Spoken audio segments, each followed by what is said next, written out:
Ito, may isi-shoutout lang ako si Bulinaw Pride, Kakosa TV.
yun. Lagay sila tapos yun.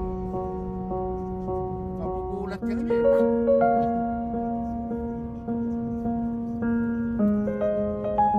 Baka naman punto yun. Di ah.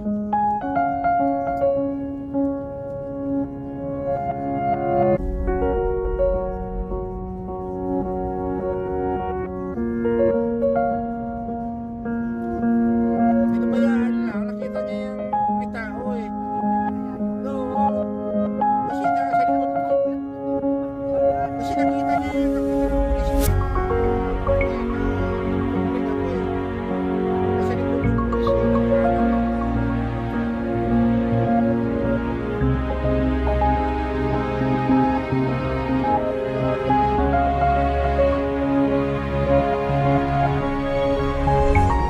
Nasa ko pala kayo.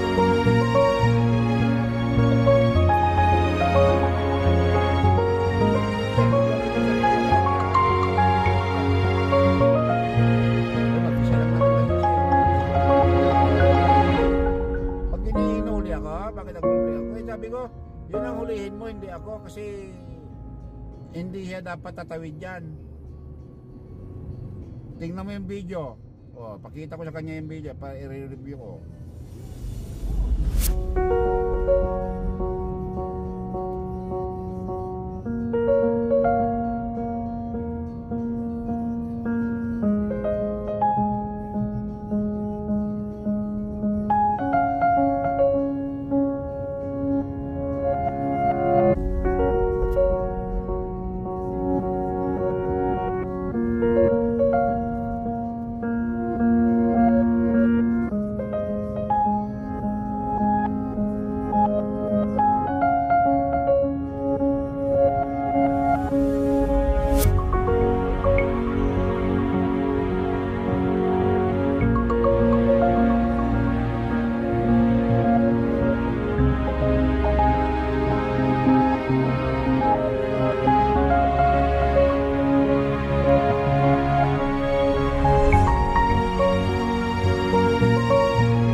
Buti hindi pa ako masyado nakarekta.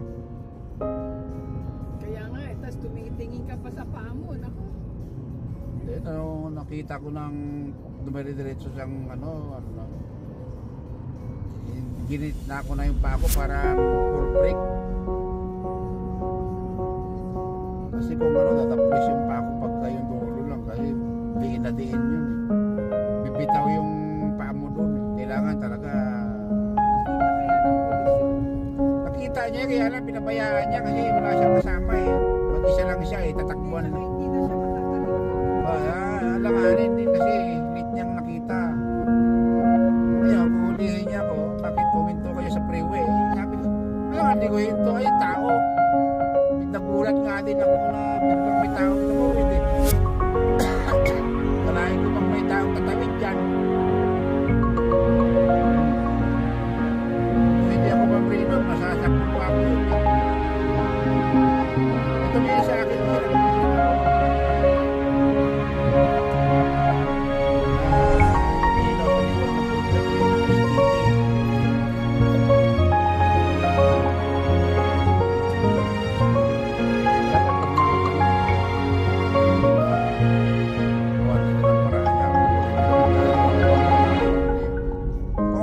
lang siya eh. Ito yung mga masakyan dun eh. Lintik na. Makadali ng mumo. Tapos pag bibintagan pa yung mumo. Anong malay nung mumo.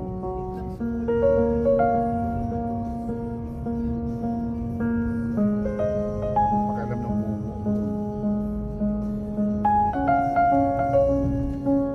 200 pala hindi ka lang na-arrest dun sa ano eh. Saan? Sa farm. Sa Marijuana farm. Saan? Saan ba yun?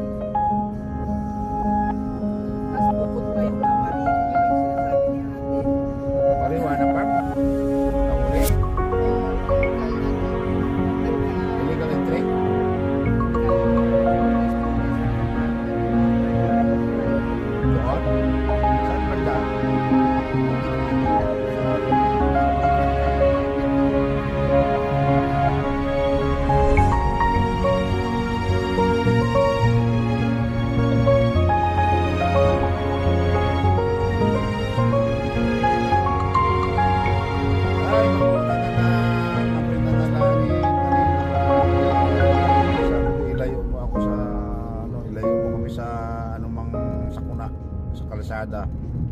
sabi ko. Maging alert ako kahit na yun. Kumain ka na, tapos matutulog. Ako'y hilong-hilo din. Kailangan ko rin magpahinga. Kanina nga din dito, nagsisignal akong pakanan kasi ma-exit ako niyan ng Lindale. Mabuti, di ako pumapasok agad sa kanan. Biglang may matuloy, walang ilaw. Ang baba pa ng kutsi. Oo. Hindi mo makita yun. Bagay no? Patuloy, no? Oo.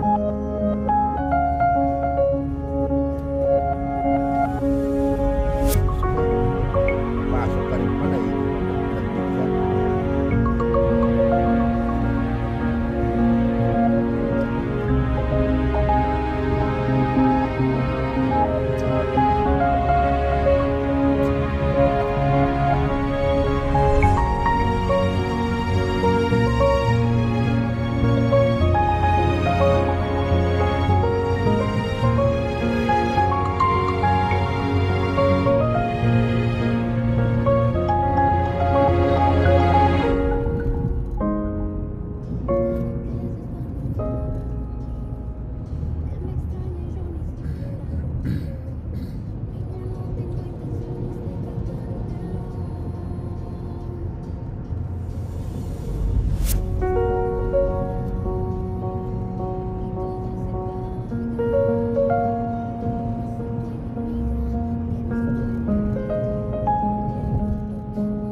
Yan ang kagandahan ng hindi ka na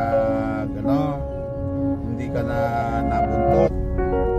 Kasi kita mo yung may gaya kanina kung nagkadikit-dikit ako doon sa blind matataranta ka ron. Kung blind spot yon. Ang bilis niya nga eh. Kaya malayo pakita ko na doon sa kanya eh. Nakita mo na siya. Wala may ulo. Sabi ko hindi. Nakita ko na siya. Malapit na. Nakita ko nandito na siya. Nakita ko na yung may ulo pero hindi ko isipin na magtuloy-tuloy siya. Kaya nga yung pulis pagka sinita ko kung bakit nakita ko yung bebe. I want to show you yung na video.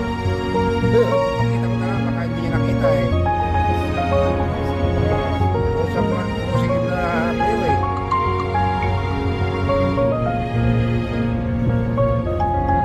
Part of me, sabi ko yun.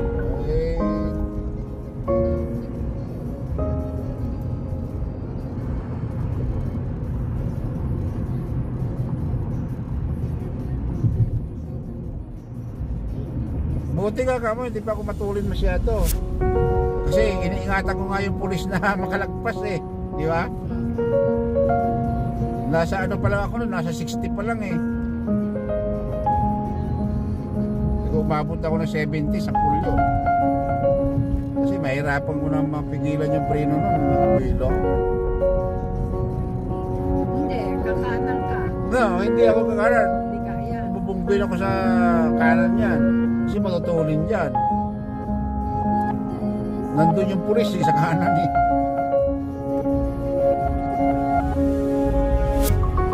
Hindi ako pwedeng magkapit ng kanan. Nandun yung pulis. Magabungguin pa ako ng pulis kamo. Hindi, diretso mo na lang sana yung tao. Oh. May kasalanan naman ng tao eh. Kasalanan naman niya.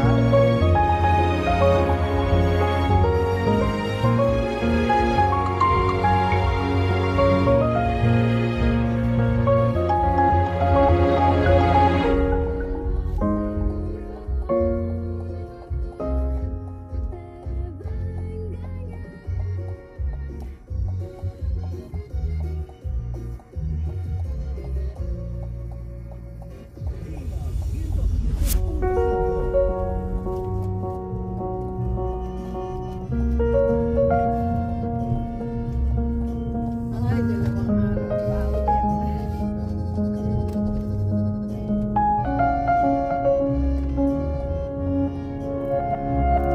Grabe ah. Ito mo. Pero hindi man lang ako na nervous doon. Hindi man lang ako nataranta doon. Ito mo, tingnan mo pag manalangin ka nga naman. Wala kang kakmakabanan. Ang power mo.